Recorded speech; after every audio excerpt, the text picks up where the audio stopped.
প্রিয় শিক্ষার্থী, কেমন আছো তোমরা? আশা করি সবাই ভালো আছো, সুস্থ আছো।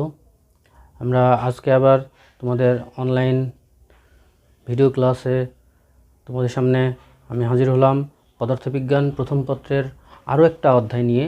আমাদের আজকের অধ্যায় হচ্ছে পদার্থের গাঠনিক ধর্ম। তো আসো এই অধ্যায়ে আমরা কিছু বিষয় বোঝার চেষ্টা করি।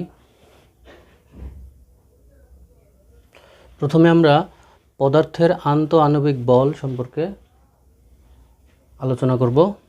এখানে কিছু চিত্র আঁকছি, দেখো। তার আগে বলে নিই যে পদার্থগুলো আমরা জানি হচ্ছে অণু-পরমাণু দিয়ে তৈরি। তো পদার্থের পরমাণুর ইলেকট্রনের মেঘের সাথে অপর একটা পরমাণুর নিউক্লিয়াসের ভিতরে একটা আকর্ষণ বল কাজ করে যখন এরা কাছাকাছি থাকে মোটামুটি। আবার যদি অণুগুলো বা পরমাণুগুলো অনেক কাছাকাছি চলে আসে, তখন একটি পরমাণুর ইলেকট্রন মেঘের সাথে অপর একটি পরমাণুর ইলেকট্রন মেঘ মিশে যায় বা আপতিত হয়, এবং এক্ষেত্রে নিউক্লিয়াসগুলো কাছাকাছি আসে, ফলে নিউক্লিয়াসের ভিতরে একটা বিকর্ষণ বল কাজ করে। তবে স্বাভাবিক অবস্থায় কোনো পদার্থের অণুগুলা কি ঘটে আমরা একটু দেখি। স্বাভাবিক অবস্থায় মনে করো এই হচ্ছে একটা স্বাভাবিক অবস্থা, একটা পদার্থ আছে, এর অণুগুলা একটা নির্দিষ্ট দূরত্বে বজায় রেখে থাকে। এই দূরত্বকে আমরা বলি R0। এই অবস্থায় একটি পরমাণুর ইলেকট্রনের মেঘ এবং অপর পরমাণুর নিউক্লিয়াসের ভিতরে যে আকর্ষণ বল, সেই আকর্ষণ বলটা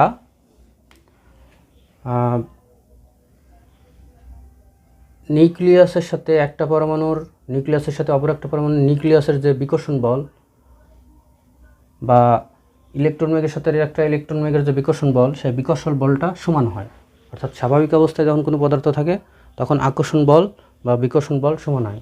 স্বাভাবিক অবস্থা বলতে আমরা কি বোঝাচ্ছি? যখন কোনো বস্তুর উপরে কোনো বল প্রয়োগ করব না, তখন এটাকে আমরা স্বাভাবিক অবস্থায় বলছি। এখন যদি কোনো বস্তুর উপরে বল প্রয়োগ করে বস্তুটাকে প্রসারিত করি অথবা সংকুচিত করি, তাহলে কি ঘটবে? প্রথমে আমরা আসি, যদি বস্তুটার উপরে বল প্রয়োগ করে সংকুচিত করি তাহলে কি ঘটবে? সংকুচিত করলে পদার্থের অণুগুলা কাছাকাছি চলে আসবে।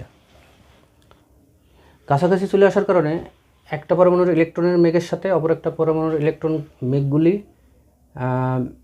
আপতিত হবে পরস্পর উপরে, এবং এক্ষেত্রে নিউক্লিয়াসগুলো কাছাকাছি চলে আসবে। ফলে এক নিউক্লিয়াসে বিকর্ষণ বলটা বেশি কাজ করবে। এখানে আকর্ষণ বলের চেয়ে বিকর্ষণ বল বেশি কাজ করবে, ফলে একটা পরমাণু আর একটা পরমাণুকে বিকর্ষণ করে সরে যেতে চাবে।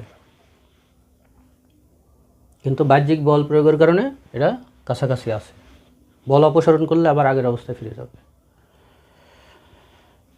আবার যদি কোনো বস্তুর উপরে বল প্রয়োগ করে এটাকে প্রসারিত করা হয়, আমি একটা বস্তুর বল প্রয়োগে প্রসারিত করলাম, তাহলে অণুগুলো একে অপরের থেকে দূরে সরে যাবে। দেখো দূরে সরে গেছে অণুগুলো। দূরে সরে গেলে কী হবে? তখন একটা পরমাণুর ইলেকট্রন মেঘের সাথে অপর একটি পরমাণুর নিউক্লিয়াসের আকর্ষণ বলটা বেশি হবে, কিন্তু এক্ষেত্রে বিকর্ষণ বলটা নিউক্লিয়াসের বিকর্ষণ অথবা ইলেকট্রন মেঘের বিকর্ষণটা অনেক কম হবে। ফলে এখানে লব্ধি বল, আকর্ষণ আর বিকর্ষণ মিলে লব্ধি বল, এখানে ক্রিয়াশীল বল থাকবে হচ্ছে আকর্ষণ বল। অর্থাৎ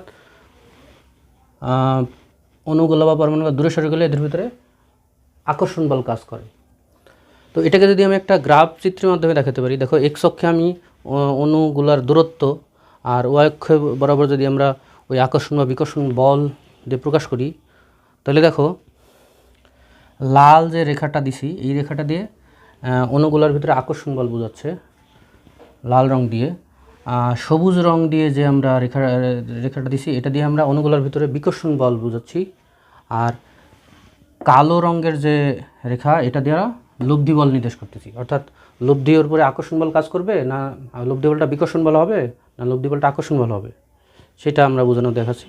তো দেখা যায় এখানে অণুগুলো সাধারণত একটা নির্দিষ্ট দূরত্বে অবস্থান করে সাম্য অবস্থায়। তো এখানে দূরত্ব কত? ও থেকে এ, এই দূরত্বকে বলছি আমরা R0। সাম্য অবস্থায় R0 দূরত্বে থাকে অণুগুলো।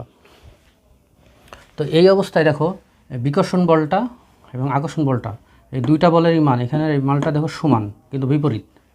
ফলে এই যে এখান থেকে একটু এই দূরত্বটা আর এখান থেকে দূরত্বটা সমান, ফলে এদের লব্ধি কী হবে, লব্ধি বল শূন্য হবে। অর্থাৎ সাম্য অবস্থায় বা সাধারণ অবস্থায় বস্তুর আকর্ষণ এবং বিকর্ষণ বল সমান হয়, অর্থাৎ বস্তুর উপরে কোনো আন্তঃআণবিক বল ক্রিয়া করে না।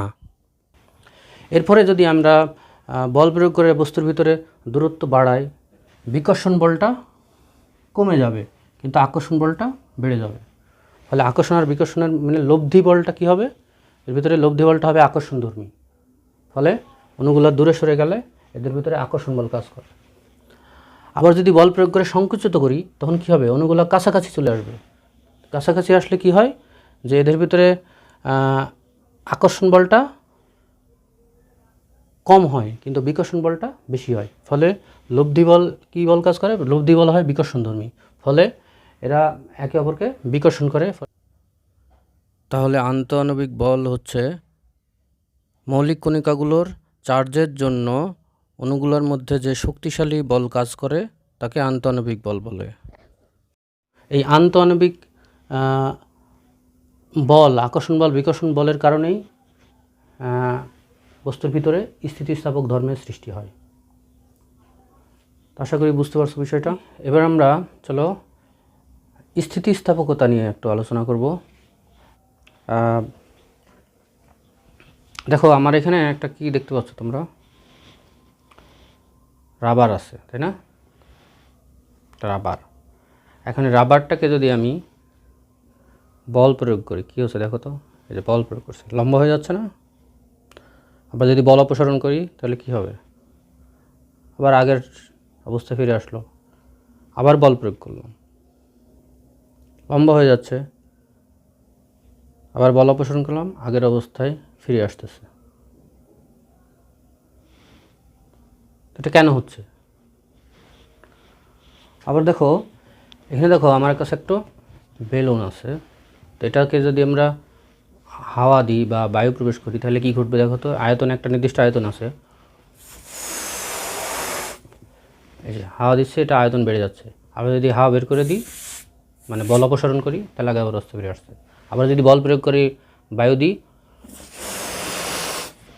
আয়তনটা বেড়ে যাচ্ছে। তার মানে কি, এটা আকৃতি চেঞ্জ হয়ে যাচ্ছে। আর বল অপসারণ করলে আবার আগের অবস্থা সেরে ফিরে আসছে, মানে হাওয়া বের করে। ঠিক একইভাবে দেখো আমার হাতে একটা বই আছে, দেখতে পাচ্ছ তো। বইটার আকৃতি কেমন দেখো তো, দেখতে কেমন? এটা একটা আয়তক, দৈর্ঘ্য আছে, প্রস্থ আছে, আবার পুরুত্ব আছে, উচ্চতা। এখন এটা আয়তকার বা আয়তক। এখন যদি আমি এটার এই বইটার উপরে এই যে দুইটা তল পাশাপাশি যদি বল প্রয়োগ করি, তখন কী আকৃতি হবে ধারণ করবে দেখো তো। এই যে এখন কী হচ্ছে দেখো তো, এখন কি এটার আয়তক আছে? আয়তক নাই। আবার বল অপসারণ করলে আগের অবস্থায় ফিরে আসতেছে। বল প্রয়োগ করলাম, আকৃতি চেঞ্জ হয়ে গেল। আবার অপসারণ করলাম, আগের অবস্থায় ফিরে আসলো। এই যে তোমরা, আমি 3টা ঘটনা দেখালাম, এটা কেন হচ্ছে? কিছুক্ষণ আগে আমরা তোমাদেরকে বলেছি যে পদার্থের আন্তঃআণবিক বলের কারণে এই ঘটনাগুলো ঘটে। বল প্রয়োগে যদি কোনো বস্তুর বিকৃতি ঘটে এবং প্রযুক্ত বল অপসারণ করলে যে ধর্মের কারণে বিকৃত বস্তু তার পূর্বের অবস্থা ফিরে পায় তাকে স্থিতিস্থাপকতা বলে। এবং এগুলা কেন হচ্ছে? যখন আমরা বল প্রয়োগ করে প্রসারিত করছি তখন এদের অণুগুলা দূরে সরে যাচ্ছে, এর ভিতরে আকর্ষণধর্মী বল কাজ করছে, আন্তঃআণবিক বল, আকর্ষণধর্মী আন্তঃআণবিক বল কাজ করতেছে। আবার যখন বল অপসারণ করছি আগের অবস্থায় ফিরে আসতে, সাম্য অবস্থায়। এই অবস্থায় আকর্ষণ বল এবং বিকর্ষণ বল সমান। এবার আমরা বিকৃতি কাকে বলে, যে আমরা দেখাচ্ছিলাম যে এই বস্তুটাকে বল প্রয়োগ করলে আকার চেঞ্জ হয়ে যাচ্ছে, দৈর্ঘ্য পরিবর্তন হচ্ছে, আবার অপসারণ করলে আগের অবস্থায় ফিরে যাচ্ছে। তার মানে এটা আকৃতি পরিবর্তন হয়ে যাওয়ার বিষয়টা হচ্ছে কি, বিকৃতি। আসলে ফিজিক্সের ভাষার বিকৃতি কি? মনে করো একটা বস্তু এখানে নিলাম, একটা বস্তুর উপরে মনে করো দৃঢ় অবলম্বন থেকে ঝুলানো আছে। এখন এর দৈর্ঘ্য, এসে দৈর্ঘ্য মনে করো এখন আদি অবস্থায় দৈর্ঘ্য এল, আদি দৈর্ঘ্য। এখন যদি আমরা এই বস্তুটার উপরে নিচে বল প্রয়োগ করি, তাহলে এই বস্তুটার কিছুটা প্রসারিত হবে। মনে করো এটা কিছুটা প্রসারিত হয়ে এরকম হলো,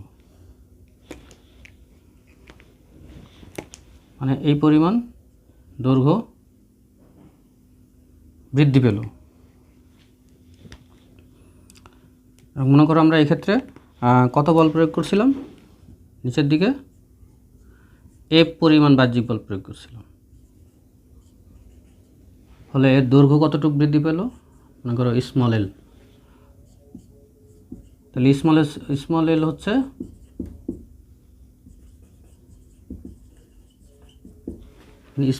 স্মল এল হচ্ছে দৈর্ঘ্যের পরিবর্তন। তাহলে আগে ছিল এল দৈর্ঘ্যের জন্য দৈর্ঘ্য কতটুকু বৃদ্ধি পেল, স্মল এল। তাহলে একক দৈর্ঘ্যের জন্য কতটুকু দৈর্ঘ্য বৃদ্ধি পেল সেটা আমরা বের করতে পারি, অর্থাৎ এল আদি দৈর্ঘ্যের জন্য দৈর্ঘ্যের পরিবর্তন পেলাম স্মল এল। তাহলে একক দৈর্ঘ্যের জন্য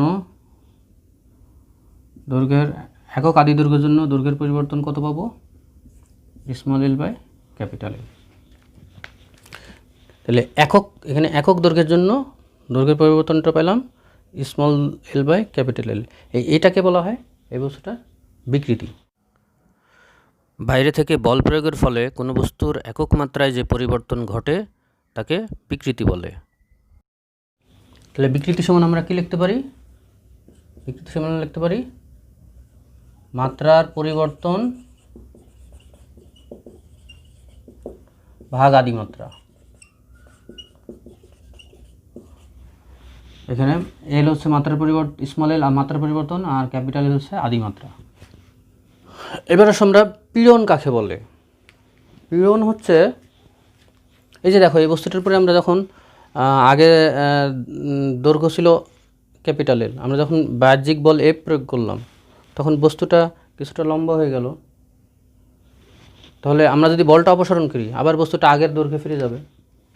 তাহলে যখনই আমরা বাহ্যিক বল এফ প্রয়োগ করব তখন বস্তুটা কিছুটা প্রসারিত হয়ে গেছে, ফলে ওর ভিতরে ওই বস্তুটার ভিতরে একটা আকর্ষণ বল, আন্তঃনাবিক আকর্ষণ বল কাজ করবে এবং ওই বলটা কি করবে, এই বাহ্যিক বলকে বাধা দিবে। তো আমরা বাহ্যিক যে বল প্রয়োগ করছি এই বলের বিরুদ্ধে একটা প্রতিরোধকারী বলের সৃষ্টি করবে এর ভিতরে, আন্তঃনাবিক আকর্ষণ বল। তাহলে কোনো বস্তুর উপরে আমরা বাহ্যিক বল প্রয়োগ করলে ওর ভিতরে একটা প্রতিরোধকারী বলের সৃষ্টি হয়। এবং এখানে আমরা ধরে নিলাম যে এই বস্তুটার এই যে বলটা প্রয়োগ করছিলাম কোথায়, এই প্রস্থচ্ছেদ বরাবর, প্রস্থচ্ছেদ এইটা হচ্ছে প্রস্থচ্ছেদ, এই প্রস্থচ্ছেদের ক্ষেত্রফল আমরা ধরে নিলাম এটুক। এটা কি প্রস্থচ্ছেদের ক্ষেত্রফল। তাহলে এর যে প্রস্থচ্ছেদ, এই প্রস্থচ্ছেদে আমরা বাহ্যিক বল প্রয়োগ করলাম কত, এফ, এবং এক্ষেত্রে প্রতিরোধ বলটাও এফ হবে, কারণ সাধারণত বাহ্যিক বল এবং প্রতিরোধকারী বল সমান হয় স্থিতিস্থাপক সীমার মধ্যে। তাহলে দেখো এই বস্তুটার এই ক্ষেত্রফলের জন্য প্রতিরোধকারী বল ছিল এফ, যেটা বাহ্যিক বলের সমান। তাহলে এক একক ক্ষেত্রফলের জন্য প্রতিরোধকারী বল কত হবে, এফ বাই এ, ঐকিক নিয়মে। এই একক ক্ষেত্রফলের জন্য প্রতিরোধকারী বল এটাকে বলা হয় ওই বস্তুটার পীড়ন। তাহলে আমরা পীড়ন কি শিখলাম, বস্তুর উপর বল প্রয়োগ করা হলে স্থিতিস্থাপকতার জন্য এর একক ক্ষেত্রফলে যে বিকৃতি প্রতিরোধকারী বল ক্রিয়া করে তাকে পীড়ন বলে। তাহলে পীড়ন সমান আমরা কি লিখতে পারি, পীড়ন সমান হচ্ছে বল মানে প্রতিরোধকারী বল ভাগ হচ্ছে ক্ষেত্রফল, তার মানে এফ বাই এ, এই হচ্ছে পীড়ন। তাহলে আমরা বিকৃতি এবং পীড়ন শিখলাম। এবার আসো বিকৃতি পীড়ন কত প্রকারের হয়, বিকৃতির প্রকারভেদ এবং পীড়নের প্রকারভেদ। বিকৃতি 3 প্রকার হয়, পীড়নও 3 প্রকার হয়, কারণ আমরা সাধারণত বস্তুর মাত্রা 3 ধরনের হয়, একটা হচ্ছে দৈর্ঘ্য, একটা আয়তন, আর একটা হচ্ছে আকার। তো প্রথমে আমরা লিখব হচ্ছে দৈর্ঘ্য পীড়ন আর দৈর্ঘ্য বিকৃতি। তো কিছুক্ষণ আগে আমি যে চিত্রটা আঁকছিলাম এটাই আসলে দৈর্ঘ্য পীড়ন দৈর্ঘ্য বিকৃতির চিত্র। এখানে দেখো বস্তুটার আগে দৈর্ঘ্য ছিল এল আদি দৈর্ঘ্য, এই বস্তুটার উপরে আমরা এফ পরিমাণ বাহ্যিক বল বা প্রতিরোধকারী বল প্রয়োগ করার ফলে এর দৈর্ঘ্য কতটুকু বৃদ্ধি পেল, স্মল এল পরিমাণ দৈর্ঘ্য পরিবর্তন হলো। এবং এখানে বলটা কোথায় প্রয়োগ করছি? এর প্রস্থচ্ছেদের ক্ষেত্রফল বরাবর। তাহলে আমরা তো আগেই জানি যে পীড়ন হচ্ছে একক ক্ষেত্রফলের উপর যে প্রতিরোধকারী বল। তাহলে দৈর্ঘ্য বিকৃতি প্রতিরোধের জন্য বস্তুর একক ক্ষেত্রফলে যে বিকৃতি প্রতিরোধকারী বল ক্রিয়া করে তাকে দৈর্ঘ্য পীড়ন বলে। তার মানে আমরা এখানে দৈর্ঘ্য পীড়ন সমান লিখতে পারি F/A। এরপর আসে দৈর্ঘ্য বিকৃতি। আমরা যে বিকৃতিটার উদাহরণ আগে দিয়েছিলাম, এটাই হচ্ছে দৈর্ঘ্য বিকৃতি। আসলে বস্তুটার আগে দৈর্ঘ্য ছিল এল, আদি দৈর্ঘ্য। এরপরে বাহ্যিক বল প্রয়োগ করার ফলে দৈর্ঘ্যটা কতটুকু বৃদ্ধি পেল? স্মল এল। তাহলে এল আদি দৈর্ঘ্যের জন্য দৈর্ঘ্যের পরিবর্তন হয়েছিল স্মল এল। তাহলে একক দৈর্ঘ্যের জন্য দৈর্ঘ্যের পরিবর্তন হবে small L by capital L নিয়মে। তাহলে এই যে একক দৈর্ঘ্যে যে পরিবর্তন বা একক মাত্রায় যে পরিবর্তন, এটাই হবে এই বস্তুটার দৈর্ঘ্য বিকৃতি। তাহলে দৈর্ঘ্য বিকৃতি সমান আমরা কী লিখতে পারি? দৈর্ঘ্যের পরিবর্তন ভাগ আদি দৈর্ঘ্য, মানে small L by capital L. তাহলে দৈর্ঘ্য বিকৃতি কাকে বলে? বল প্রয়োগের ফলে বস্তুর একক দৈর্ঘ্যের পরিবর্তনকে দৈর্ঘ্য বিকৃতি বলে। এবার আমরা আলোচনা করব হচ্ছে 2 নম্বর, আয়তন পীড়ন, আয়তন বিকৃতি। এখানে দেখো একটা বস্তু, মনে করি একটা বেলুন। প্রথমের আয়তন যেটা কালো রেখা দিয়ে দেখাচ্ছে, আয়তন মনে করা হচ্ছিল আদি আয়তন, মনে করা হচ্ছিল ভি। এরপরে আমরা যদি বাইরে থেকে বল প্রয়োগ করি, বা চাপ প্রয়োগ করি, তাহলে বস্তুটা সংকুচিত হয়ে, বেলুনটা সংকুচিত হয়ে আয়তন কমে যাবে। এখন মনে করো আয়তন কমে গিয়ে পরে আয়তন কত হলো? সবুজ গোলক দিয়ে যেটা দেখাচ্ছি, মনে করলাম যে আয়তন কতটুকু হ্রাস পেল? স্মল ভি পরিমাণ। তাহলে স্মল ভি হচ্ছে আয়তনের পরিবর্তন। এখন এই গোলকের তলে লম্ব বরাবর এই ক্ষেত্রফলের পরে কত বল প্রয়োগ করছি? এফ। তাহলে এই হচ্ছে ক্ষেত্রফল, মোট ক্ষেত্রফল। এই হচ্ছে বল। তাহলে এই বস্তুটার ক্ষেত্রফল মোট কি পরিমাণ আমরা বাহ্যিক বল প্রয়োগ করছি? এফ। তাহলে ওই বস্তুটাও একটা প্রতিরোধকারী বল প্রয়োগ করবে ওই ক্ষেত্রফলের উপরে, সেটা হচ্ছে এফ। তাহলে আয়তন পীড়ন কি? আয়তন বিকৃতি প্রতিরোধের জন্য বস্তুর একক ক্ষেত্রফলে লম্বভাবে যে বিকৃতি প্রতিরোধী বল ক্রিয়া করে তাকে আয়তন পীড়ন বলে। আয়তন পীড়ন সমান F/A। এবার আসো আয়তন বিকৃতি। আয়তন বিকৃতি কি? এখানে মাত্রাটা হচ্ছে আয়তন। তাহলে আয়তনের, এই বস্তুটার আয়তন আগে কত ছিল? আদি আয়তন, কালো গোলক দিয়ে দেখাচ্ছি, ক্যাপিটাল ভি, আদি আয়তন। এরপরে বল প্রয়োগ করার ফলে আয়তন কতটুকু হ্রাস পেল? স্মল ভি, আয়তনের পরিবর্তন। তাহলে আয়তন বিকৃতি হবে আয়তনের পরিবর্তন ভাগ আদি আয়তন, মানে এটা আমরা লিখতে পারবো small V by capital V. এই হচ্ছে আয়তন বিকৃতি। তাহলে আয়তন বিকৃতি কাকে বলে? বল প্রয়োগের ফলে বস্তুর একক আয়তনে আয়তন পরিবর্তনকে আয়তন বিকৃতি বলে। এবার আমরা আলোচনা করব আকার পীড়ন এবং আকার বিকৃতি। 3 নম্বর। আকার পীড়ন বা আকার বিকৃতির এবার 3টে নাম আছে, যেমন আকার পীড়ন, কৃন্তন পীড়ন, মোচড় পীড়ন, ব্যবর্তন পীড়ন। একই জিনিসের অনেকগুলো নাম। ঠিক একইভাবে আকার বিকৃতি, কৃন্তন বিকৃতি, মোচড় বিকৃতি, ব্যবর্তন বিকৃতি। তো আমরা এর আগে দেখাছিলাম তোমাদের যে একটা বই, এই আমার হাতে দেখো একটা বই, এটা এখন কেমন আকৃতি আছে? স্বাভাবিক অবস্থায়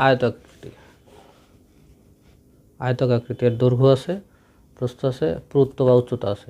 এখন যদি আমি এই বইটাকে নিচের তলকে স্থির রেখে উপরের তল এই বরাবর একটা বল প্রয়োগ করি, তাহলে কী করবে দেখো তো? এই যেরকম আকৃতি চেঞ্জ হয়ে যাচ্ছে, দেখছো? খেয়াল করছো? আকৃতি পরিবর্তন হয়ে যাচ্ছে। তার মানে আগে স্বাভাবিক এই অবস্থা ছিল, এইভাবে চেঞ্জ হলে এখানে একটা কোণের সৃষ্টি হচ্ছে। এখানে খেয়াল করো।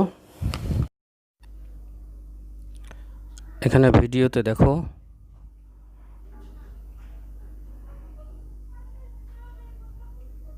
এখানে যে কোণ তৈরি হলো থিটা, এই থিটা কোণটাই হচ্ছে আকার বিকৃতি।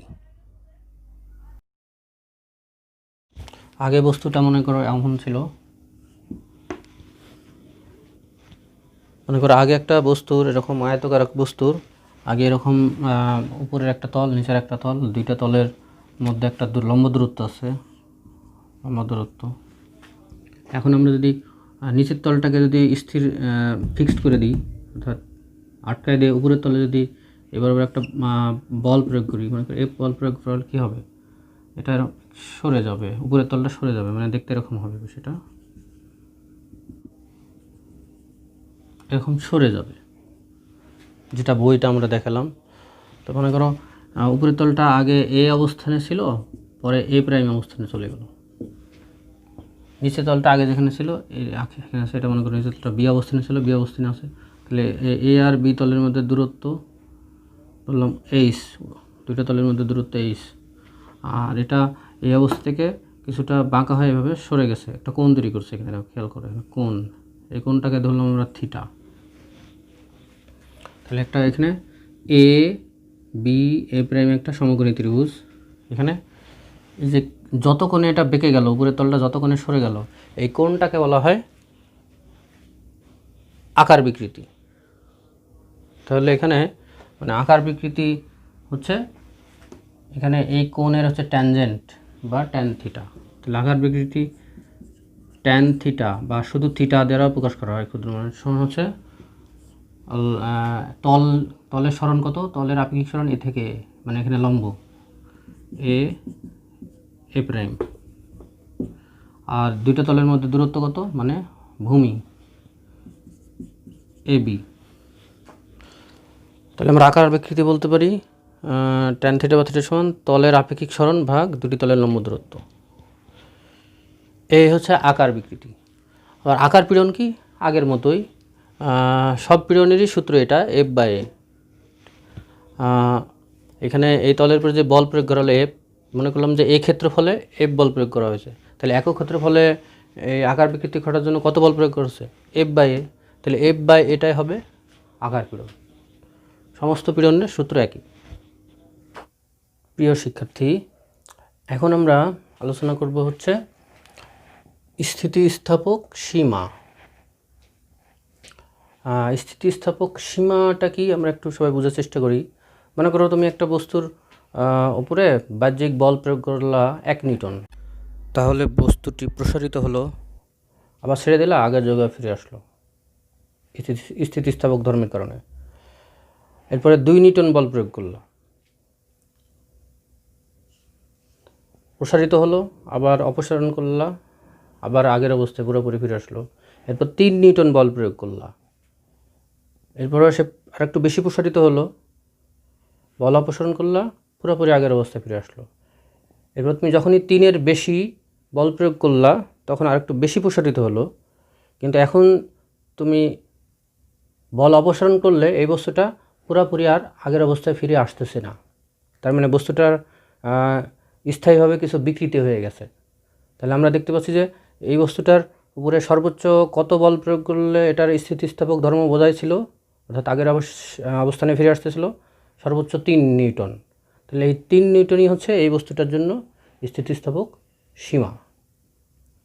এর চেয়ে বেশি বল প্রয়োগ করলে এর স্থিতিস্থাপক ধর্ম আর বজায় থাকবে না। স্থিতিস্থাপক সীমা বাহ্যিক বলের যে সর্বোচ্চ মান পর্যন্ত বস্তু স্থিতিস্থাপক বস্তুর মতো আচরণ করে তাকে স্থিতিস্থাপক সীমা বলে। এবার আমরা হচ্ছে হুকের সূত্র। বিজ্ঞানী হুক পীড়ন এবং বিকৃতির মাঝে কী সম্পর্ক সেটা সম্পর্কে একটা সূত্র দিচ্ছে, সেটা হচ্ছে হুকের সূত্র। উনি বললেন যে কোনো বস্তুর পীড়ন এবং বিকৃতি এরা পরস্পর সমানুপাতিক, কিন্তু শর্ত আছে। শর্ত হচ্ছে এটা স্থিতিস্থাপক সীমার ভিতরে হতে হবে। তার মানে স্থিতিস্থাপক সীমার ভিতরে পীড়ন এবং বিকৃতি পরস্পর সমানুপাতিক। তাহলে আমরা এটাকে লিখতে পারি পীড়ন সমানুপাতিক বিকৃতি। তবে শর্ত কী বললাম, এটা স্থিতিস্থাপক সীমার ভিতরে হতে হবে। সেজন্য হুকের সূত্র আমরা লিখছি এখানে কি, স্থিতিস্থাপক সীমার মধ্যে বস্তুর পীড়ন এর বিকৃতির সমানুপাতিক। তাহলে এখান থেকে আমরা যদি সমানজল্য তুলে দিতে চাই তাহলে কি হবে, পীড়ন ভাগ বিকৃতি সমান একটা ধ্রুবক পাবো, একটা ধ্রুব সংখ্যা। স্থিতিস্থাপক গুণাঙ্ক, আমরা কিছুক্ষণ আগে হুকের সূত্র দেখলাম যে পীড়ন এবং বিকৃতির অনুপাত একটা ধ্রুব সংখ্যা স্থিতিস্থাপক সীমার মধ্যে। এই ধ্রুব সংখ্যাটাকে বলা হয় স্থিতিস্থাপক গুণাঙ্ক। অর্থাৎ আমরা লিখতে পারি স্থিতিস্থাপক সীমার মধ্যে পীড়ন ও বিকৃতির অনুপাত একটি ধ্রুব রাশি। এই ধ্রুব রাশিকে বস্তুর উপাদানের স্থিতিস্থাপক গুণাঙ্ক বলে। অর্থাৎ পীড়ন এবং বিকৃতি ইকুয়াল ই, মানে ইকে স্থিতিস্থাপক গুণাঙ্কে আমরা সাধারণত ই দ্বারা প্রকাশ করি। স্থিতিস্থাপক গুণাঙ্ক আবার 3 প্রকার। এক নম্বর হচ্ছে দৈর্ঘ্য গুণাঙ্ক বা ইয়ংয়ের গুণাঙ্ক। বিজ্ঞানী ইয়ংয়ের নাম অনুসারে এটাকে ইয়ংয়ের গুণাঙ্ক বলা হয় বা দৈর্ঘ্য গুণাঙ্ক বলা হয়। এটাকে প্রকাশ করা হয় ওয়াই দ্বারা। আমরা জানি স্থিতিস্থাপক গুণাঙ্ক হচ্ছে পীড়ন আর বিকৃতির অনুপাত। তো এক্ষেত্রে দৈর্ঘ্য গুণাঙ্ক হবে দৈর্ঘ্য পীড়ন আর দৈর্ঘ্য বিকৃতির অনুপাত। তো এটা অবশ্যই স্থিতিস্থাপক সীমার মধ্যে হতে হবে। তাহলে আমরা দৈর্ঘ্য পীড়ন, যে কোনো পীড়নকে আমরা কীভাবে লিখি, F/A, বল ভাগ প্রস্থচ্ছেদের ক্ষেত্রফল। আর দৈর্ঘ্য বিকৃতি আমরা কীভাবে লিখব, l/L। স্মল এল হচ্ছে দৈর্ঘ্যের পরিবর্তন, ক্যাপিটাল এল আদি দৈর্ঘ্য।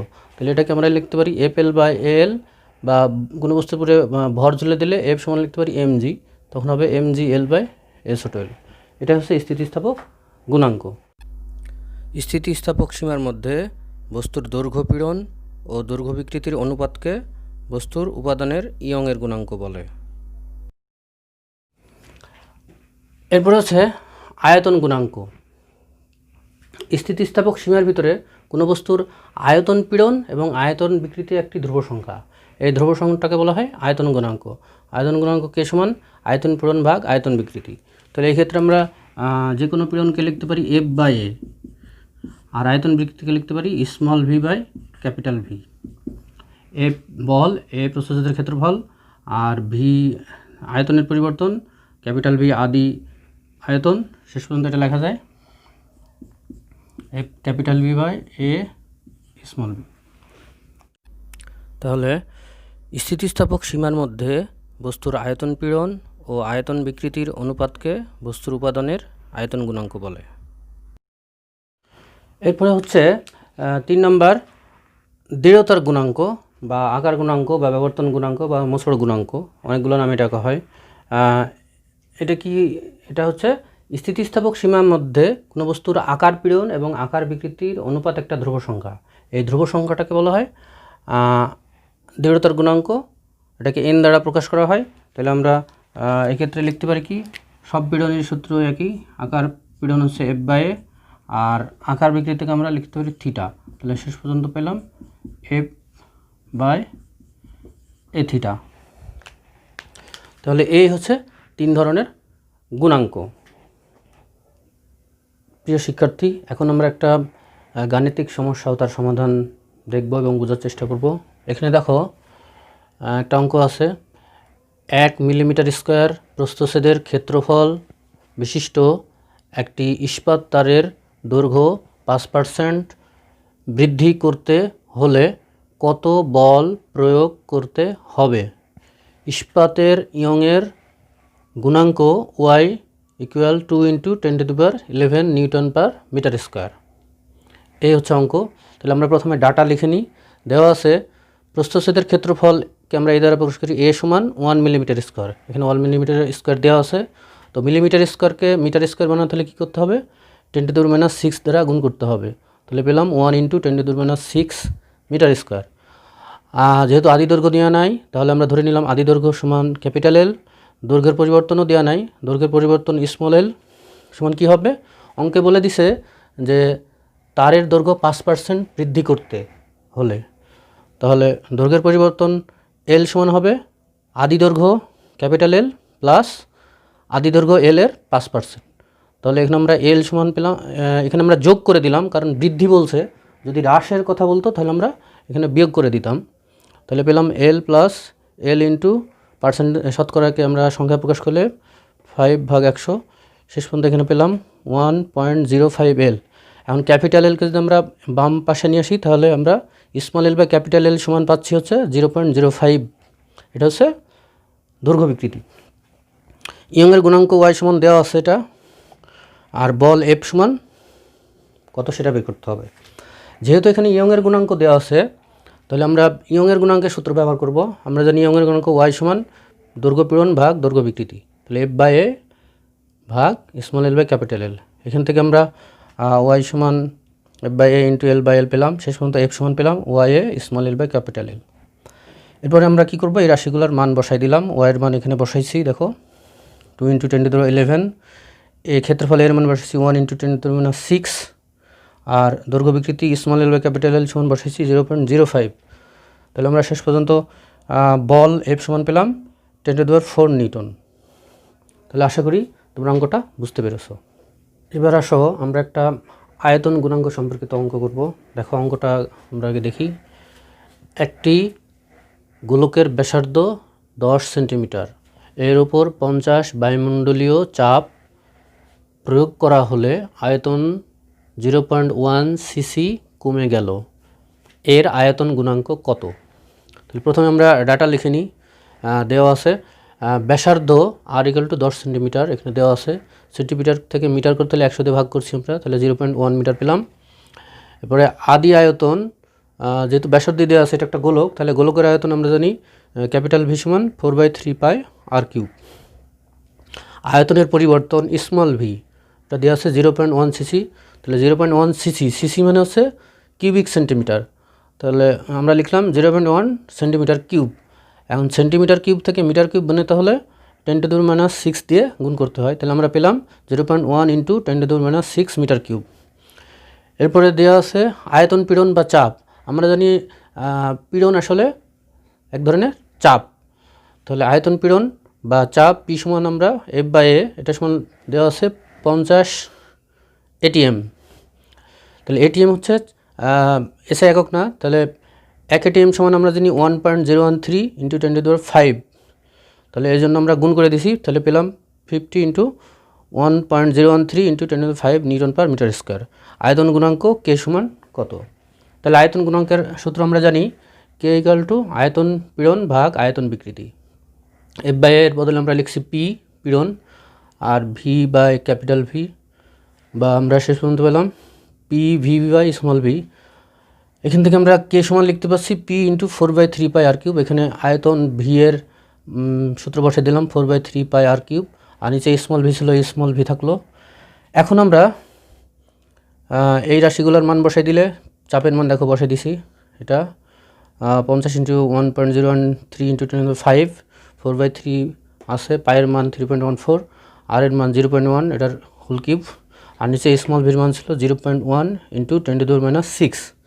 তাহলে এখন আমরা ক্যালকুলেটর দিয়ে যদি ক্যালকুলেশন করি তাহলে মান পাওয়া যাবে কে সমান 2.1205 × 10⁻11 নিউটন পার মিটার স্কোয়ার। এটা হচ্ছে আমাদের আয়তন গুণাঙ্ক। এবার আমরা আকার বিকৃতি ও আকার গুণাঙ্কের একটা অঙ্ক শেখার চেষ্টা করব। অঙ্কটি দেখো।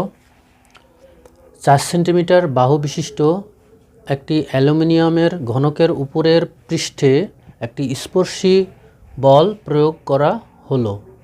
নিচের তলের সাপেক্ষে উপরের তলের সরণ 0.012 সেন্টিমিটার হলে ক আকার বিকৃতি নির্ণয় করো। খ আকার পীড়ন ও স্পর্শী বল নির্ণয় করো। আকার গুণাঙ্ক বা দৃঢ়তার গুণাঙ্ক দেওয়া আছে n সমান 2.08 × 10⁻10 নিউটন পার মিটার স্কোয়ার। তাহলে আমরা প্রথমে ডাটাগুলো লিখে নিই।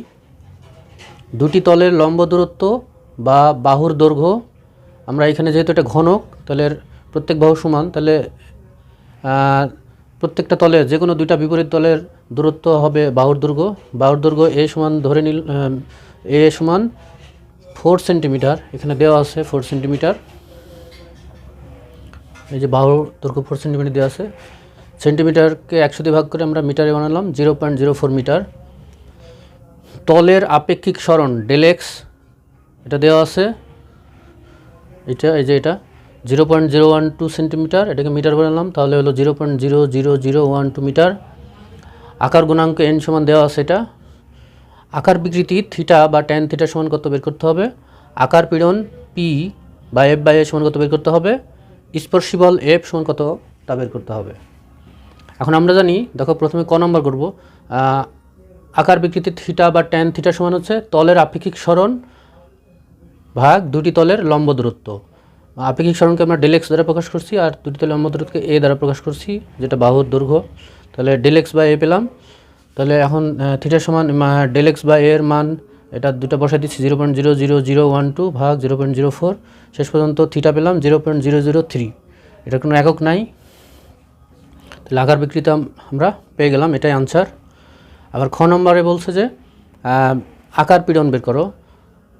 তাহলে আমরা আকার গুণাঙ্ক n সমান জানি আকার পীড়ন ভাগ আকার বিকৃতি। এই আকার পীড়ন f বাই a কে আমরা সংক্ষেপে p দ্বারা প্রকাশ করতেছি, p বাই থিটা। তাহলে আমরা আকার পীড়ন p সমান পেলাম n থিটা।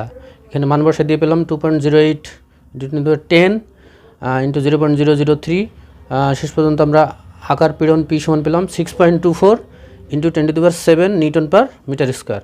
এটাই আকার পীড়ন, এটাই উত্তর। আবার স্পর্শী বল চেয়েছে, এখানে দেখো যে স্পর্শী বল নির্ণয় করো। তাহলে আমরা জানি আকার বিকৃতি আকার গুণাঙ্ক n সমান f বাই a, মানে আকার পীড়ন ভাগ আকার বিকৃতি। এখানে f এর মান বের করতে হবে। তো আমরা f সমান পাচ্ছি হচ্ছে a n থিটা। এখানে এটা হচ্ছে পৃষ্ঠের ক্ষেত্রফল, যে কোনো একটা পৃষ্ঠের ক্ষেত্রফল। তাহলে ঘনকের যে কোনো একটি পৃষ্ঠের ক্ষেত্রফল হচ্ছে এর বাহুর স্কোয়ার। তাহলে ক্যাপিটাল এ সমান আমরা লিখলাম বাহুর দৈর্ঘ্য স্মল এ স্কোয়ার, আর এন আর থিটা থাকলো, এটা থেকে গেল। এখন আমরা এই রাশিগুলোর মান বসাই দিছি। দেখো বাহুর দৈর্ঘ্য এ সমান বসালাম 0.04 হোল স্কোয়ার, আকার গুণাঙ্ক বসালাম আর আকার বিকৃতি বসালাম। শেষ পর্যন্ত রেজাল্ট পেলাম হচ্ছে 99840 নিউটন। এটাই হচ্ছে আমাদের স্পর্শী বল। তাহলে আশা করি তোমরা বুঝতে পারছো। প্রিয় শিক্ষার্থী, আমরা পদার্থের গাঠনিক ধর্ম এই অধ্যায়ের কিছু গাণিতিক সমস্যা এবং তাত্ত্বিক বিষয় নিয়ে আলোচনা করছি। তোমরা আশা করি বুঝতে পেরেছো। এরপরে যদি বুঝতে সমস্যা হয় তোমাদের বিশেষ শিক্ষকের সাথে যোগাযোগ করতে পারো। তো সবাই ভালো থেকো, সুস্থ থাকো। আবার দেখা হবে অন্য কোনো ক্লাসে। সবাই ভালো থেকো। আল্লাহ হাফেজ।